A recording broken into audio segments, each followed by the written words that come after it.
नमस्कार।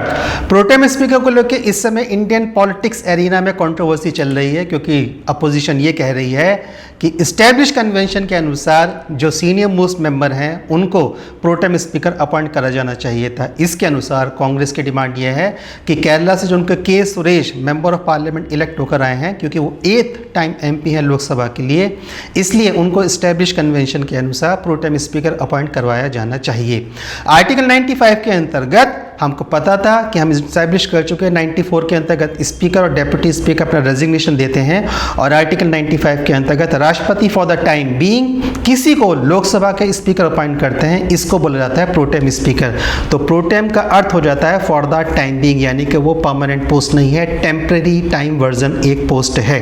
Pro tem speaker के अगर हम काम देखते हैं तो काम ये होता है कि जो newly elected member of parliament अपनी अपनी कॉन्स्टिट्यूंसी से इलेक्ट होकर आए हैं, उनकी ओथ टेकिंग सेरेमनी को कंडक्ट करवाना, इसके साथ ही हाउस की नॉर्मल प्रोसीडिंग को कंडक्ट करना, और थर्ड मोस्ट इंपॉर्टेंट काम हो जाता है फ्लोर टेस्ट को कंडक्ट करवाना। जी हाँ, ये वही फ्लोर टेस्ट है जिसमें कोई भी आने वाली सरकार या न्यू इस्टेब्लिश गवर्नमेंट अपनी मेजॉरिटी लोकसभा में प्रूफ करती है, क्योंकि अगर लोकसभा में मेजॉरिटी प्रूफ नहीं हो पाती है तो सरकार लैप्स कर जाएगी, गिर जाएगी। यानी कि थर्ड मोस्ट इंपॉर्टेंट काम प्रोटेम स्पीकर का मोस्ट इंपॉर्टेंट फंक्शनलिटी के रूप में निकल कर आता है। और अगर गवर्नमेंट को अपने फेवर का स्पीकर नहीं मिलता है तो थोड़ी सी उसके लिए कंट्रोवर्सी या कॉन्फ्लिक्ट वाली सिचुएशंस हो सकती हैं। इसलिए प्रोटेम स्पीकर का अपॉइंटमेंट अंडर द आर्टिकल 95 राष्ट्रपति के द्वारा किया जाता है। अब गवर्नमेंट के अगेंस्ट अपोजिशन की कंट्रोवर्सी यह है कि इस्टेब्लिश कन्वेंशन ये है कि जो सीनियर मोस्ट मेंबर होगा उसको प्रोटेम स्पीकर अपॉइंट करा जाएगा। देखिए, हमारा संविधान एक रिटन कॉन्स्टिट्यूशनल डॉक्यूमेंट है, लेकिन संविधान कन्वेंशन से भी चलता है। हमने अपने कुछ लास्ट लेक्चर में इन कन्वेंशन को लेकर डिस्कस करा, जहाँ पे हमने एक कन्वेंशन यह भी डिस्कस करी थी कि जब किसी पार्टी को लोकसभा में फुल फ्लेज मेजॉरिटी वाली सीटें नहीं मिलती हैं, तब राष्ट्रपति ये देखते हैं कि किसके द्वारा अब सरकार बनवाई जानी चाहिए।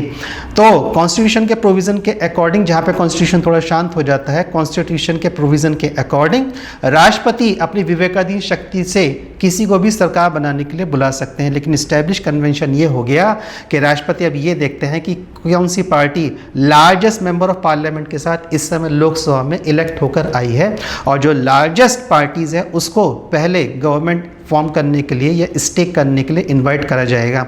फिर दूसरी कन्वेंशन इसके साथ और समय के साथ डेवलप्ड हुई, जब उनसे कहा गया कि जो भी लार्जेस्ट पार्टी है लोकसभा के अंदर वो अपनी मेजॉरिटी को ऑन पेपर पहले प्रूफ कर दे। इसलिए रिटन में member of parliament, supported member of parliament की लिस्ट उनसे मांगी जाती है। जब राष्ट्रपति कन्विंस हो जाते हैं कि हाँ इनके पास 50% + 1 की ऑन पेपर मेजॉरिटी है, तब उनको वो इनवाइट करते हैं कि आप गवर्नमेंट फॉर्मेशन करिए।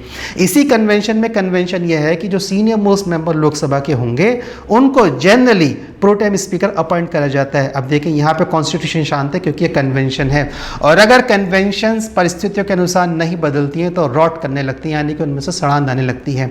आज के समय में जब हम इंडियन पॉलिटिकल सिचुएशन को एनालिसिस करते हैं तो हम ये पाते हैं कि गवर्नमेंट और अपोजिशन के जो रिलेशनशिप है वो मोस्ट कंट्रोवर्शियल फेज में है। और अगर ये कंट्रोवर्शियल फेज में है तो अगर अपोजिशन का कोई senior most member pro tem speaker बन जाता है तो फ्लोर टेस्ट में गवर्नमेंट की ऐसी अजम्पशन होती है कि सिचुएशन एक ऐसी आ सकती है जहां पे थोड़ी टेंशन क्रिएट हो सकती है। इसलिए प्रोटेम स्पीकर अपने फेवरेबल पॉइंट का होना चाहिए। चूंकि कॉन्स्टिट्यूशन ऐसी कोई बाउंडेशन नहीं रखता है कि सीनियर मोस्ट मेंबर ही प्रोटेम स्पीकर होगा, इसलिए यहाँ पर राष्ट्रपति किसी एक मेंबर ऑफ पार्लियामेंट को लोकसभा के प्रोटेम स्पीकर अपॉइंट करते हैं। और आज इसी संदर्भ में सवेरे सवेरे उड़ीसा कटक बीजेपी के member of parliament B Mahtab को सवेरे सवेरे प्रोटेम स्पीकर की ओथ टेकिंग सेरेमनी के अंतर्गत ओथ राष्ट्रपति के द्वारा दिलवाई गई है। तो ये थी कुल मिला के पूरी की पूरी कंट्रोवर्सी, जहाँ पे कन्वेंशन के बेस पे अपोजिशन इसको अपोज कर रही है कि आपने क्यों के सुरेश को प्रोटेम स्पीकर अपॉइंट नहीं करवाया है। लेकिन हम फिर से रिपीट कर रहे हैं कि ये डिस्क्रिशनरी पावर है, जनरली सीनियर मोस्ट मेंबर को अपॉइंट करा जाएगा, लेकिन कॉन्स्टिट्यूशन इसको लेके कोई भी डायरेक्शंस नहीं देता है कि सीनियर मोस्ट मेंबर ही प्रोटेम स्पीकर होगा।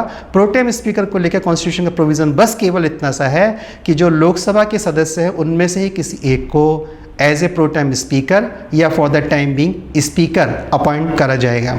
मिलते हैं अगले किसी और लेक्चर में, तब तक के लिए नमस्कार।